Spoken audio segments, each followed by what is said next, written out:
एक रात की भेंट। गांव के एक सिरे पर एक छोटी सी झोपड़ी थी जिसमें चंद्रा नाम की एक युवती अकेली रहती थी।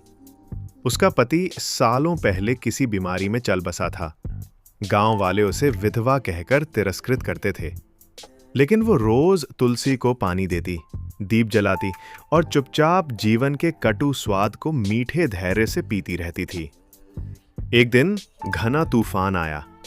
आकाश गड़गड़ाया, पेड़ उखड़ने लगे और बिजली गिरी तो ऐसा लगा जैसे धरती भी कांप उठी हो।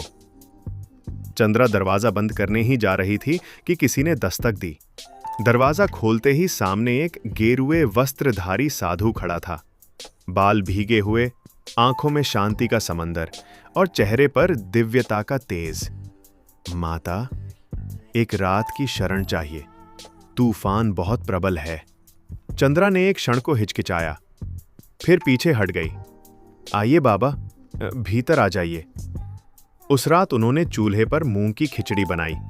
साधु ने खिचड़ी खाई, फिर कोने में बैठ गए ध्यान लगाने। पर तूफान थमता नहीं था।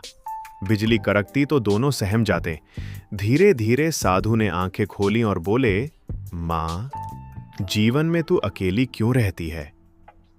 चंद्रा ने कुछ देर चुप रहकर जवाब दिया, कभी प्रेम किया था, पर विधवा हो गई। अब प्रेम नहीं बचा, सिर्फ उसकी राख बची है। साधु ने कहा, प्रेम कभी मरता नहीं, वो देह से नहीं, आत्मा से होता है। क्या तुमने कभी प्रेम की आत्मा को छुआ है? चंद्रा की आंखें छलक आईं। उस रात दोनों ने कोई वचन नहीं लिया, कोई देह का स्पर्श नहीं हुआ, पर कमरे की खामोशी में कुछ ऐसा हुआ जो शब्दों से परे था। उनकी आत्माएं एक पल के लिए एक हो गईं। एक गूंगी लौ दोनों के भीतर जल उठी। अगली सुबह जब चंद्रा जागी तो साधु जा चुके थे।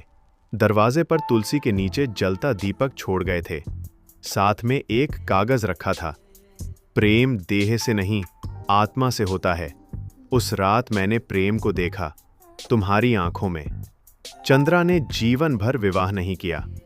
हर सुबह वो उसी तुलसी के नीचे दीप जलाती, वही खिचड़ी बनाती और उसी लौ के सामने बैठकर मुस्कराती, क्योंकि एक रात की भेंट एक जीवन की तपस्या बन गई।